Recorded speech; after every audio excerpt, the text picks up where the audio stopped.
The sound of the microphone being adjusted, that sharp metallic click that echoes through a quiet studio when someone sits down and pulls the mic closer than it's supposed to be. That's the first thing you heard. And then, if you were watching SportsCenter this morning, if you happened to be tuned in at the exact right moment, you saw something that made you put down your coffee, lean forward, and say, "Wait, what is happening right now?"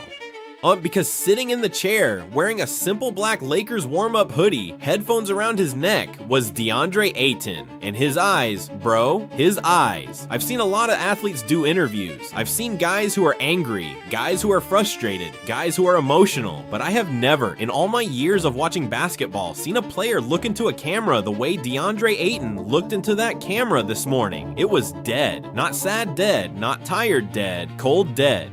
The kind of look a man gets when he's been pushed to his absolute limit, when every word that's been said about him has been cataloged and filed away in some deep corner of his brain, and he's made a decision. Not an emotional decision, not a reactive decision, but a calculated, deliberate, I'm done being your punching bag decision.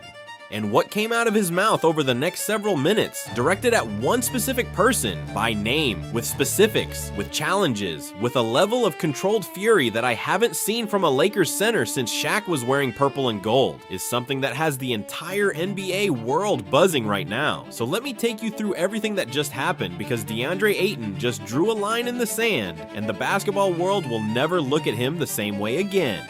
Hey, what's up everyone? Real quick before we get into everything, that like button is literally what determines if this reaches hundreds or thousands of fans. Takes 1 second, but makes a huge impact on the channel's growth. Just smash that like button right now. It's the easiest thing you can do, but honestly the biggest way to support this content. Every single like pushes this further, so hit it now. Let me set the full stage here because you need every piece of context to understand why this interview was so explosive. The Los Angeles Lakers are up 3-1 against the Houston Rockets in the first round of the 2026 NBA playoffs. They should be feeling good, right? 3 wins away from one more victory and you advance. But the mood around this team right now is anything but celebratory, and it all goes back to what happened in Game 4 2 nights ago. The Rockets destroyed the Lakers 115-96. It was ugly from start to finish. LeBron James, at 41 years old, had one of the worst games of his legendary career. Just 10 points on 2 for 9 shooting with 8 turnovers. Luka Doncic didn't even play because of a knee injury. And then, the moment that turned everything into chaos, Deandre Ayton was ejected after hitting Alperen Sengun with a flagrant 2 foul, an aggressive play that sparked a full-on confrontation on the court, with LeBron himself having to step in and separate players. It was a bad look, there's no way around that. The foul was excessive, the ejection was deserved, and the Lakers lost by 19 in a game that got away from them in every possible way. But here's where the story takes a turn that nobody expected. Instead of the narrative being about the Lakers still leading 3-1, instead of the focus being on the fact that they only need one more win to advance, the entire sports media machine decided to make Deandre Ayton the villain. And leading the charge, as he so often does, was Stephen A. Smith. On this morning's First Take, Stephen A. went on one of his signature rants about Ayton. He called him lazy. He called him the weak link that's going to cost LeBron his last chance at a title. He said Ayton doesn't have championship DNA. He called the ejection childish and selfish. He said, and I'm paraphrasing, that Ayton is the same player who wasted his time in Phoenix and that coming to the Lakers for a discount contract doesn't change who he fundamentally is. It was brutal, it was personal, and it was the kind of character assassination that Stephen A. specializes in: loud, confident, and designed to generate maximum engagement. And normally players don't respond. Normally they let their agents issue a statement, or they post a cryptic Instagram story, or they just ignore it and move on. But Deandre Ayton is not in a normal headspace right now, and this morning he proved it. So SportsCenter is running their pre-Game 5 coverage, breaking down the series, showing highlights, doing the standard preview stuff, and then the host announces that they have Deandre Ayton joining them live from the Lakers facility where the team just finished their morning shoot-around. And when the feed connects, when Ayton's face appears on screen, the host starts with a standard question, something tactical, something about the game plan for tonight, how the team is preparing to close out the series. And Ayton paused. He didn't answer the question. He just sat there for a second looking at the camera, and then he said, "Before we talk about basketball, I need to address something." And the host, clearly caught off guard, said, "Sure, go ahead." And what followed was unlike anything I've ever heard from Deandre Ayton in his entire career. He said, "I woke up this morning and turned on First Take, and I heard Stephen A. Smith spend 15 minutes telling America that I'm lazy, that I'm the weak link, that I don't have championship DNA, that my ejection was childish." He paused, and you could see the muscles in his jaw working beneath his skin. And I sat there on my couch, in my house, in Los Angeles, the morning before the biggest game of my season, and I listened to every word, every single word, because I wanted to make sure I heard it correctly. I wanted to make sure I wasn't misunderstanding, and I wasn't. Stephen A. Smith looked into that camera and told millions of people that Deandre Ayton is not good enough, that I'm soft, that I'm the reason this team could fail. Another pause. And I'm here to tell you, to tell him, to tell everybody watching that he's wrong. And tonight I'm going to prove it in a way that he can't talk his way around. The host tried to redirect, tried to soften the moment, said something like, "Deandre, there's always going to be criticism. That's part of being a professional." And Ayton cut him off, clean, sharp. "No, let me finish. This is personal now." And the host went quiet because you could hear in Ayton's voice that this was not a man who was going to be steered away from what he came to say. This was a man on a mission. Ayton leaned forward, closer to the camera, and said, "Stephen A., I know you're watching this. I know you are because you watch everything so you can talk about it tomorrow. So let me give you something to talk about. You called me lazy. Lazy. I wake up at 5 in the morning every day. I'm in the weight room before the sun comes up. I watch more film than half the analysts on your network. I came to the Los Angeles Lakers for $8 million. $8 million. Do you know what that means in this league? That means I took a pay cut that most players would never accept because I wanted to be here. Not for the money, not for the fame, not for the endorsements, for the ring. I came here to win a championship alongside LeBron James and Luka Doncic, and I was willing to bet on myself to do it. Does that sound like a lazy man to you? Does that sound like someone without championship DNA? I took a discount because I believe in myself. And you sit behind a desk in New York and tell people I don't have the hunger. You've never laced up a sneaker in your life, Steven. Not once. You've never gone through a 2 a day. You've never had to guard Alperen Sengun in the post for 35 minutes. You've never felt what it's like to compete at this level, but you have all the opinions about who's a champion and who isn't. Stop hiding behind that microphone and come say it to my face. Bro, I need you to understand the weight of what just happened. Deandre Ayton, a player who has been known for his quiet demeanor his entire career, who was criticized in Phoenix for being too passive, too laid back, just challenged Stephen A. Smith on live national television and told him to come say it to his face. The SportsCenter host was sitting there with wide eyes trying to figure out whether to let this continue or cut to commercial, and Ayton wasn't even close to done. He shifted to the flagrant 2 on Sengun, and this is where his tone changed from angry to almost measured, like he had rehearsed this part in his head. He said, "Now let me talk about the ejection, because I know that's the other thing everybody wants to discuss. I hit Alperen Sengun with a foul that was too hard. I own that. It was a flagrant 2. The referees made the right call, and I'm not going to sit here and pretend it didn't happen or make excuses for it. It was excessive.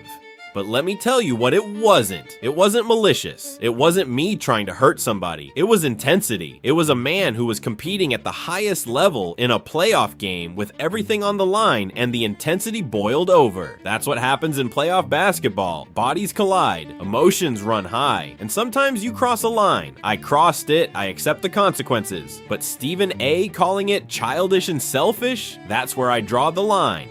Because you know what happened before the ejection. Do you know what the box score said before I got tossed? 19 points and 10 rebounds. In 25 minutes, 19 and 10. I was dominating that game before the ejection. I was the best player on the court for the Lakers. But nobody on your show mentioned that, did they? Nobody on First Take pulled up the stat line and said, hey, Ayton was actually having a great game before the incident. Because that doesn't fit the narrative.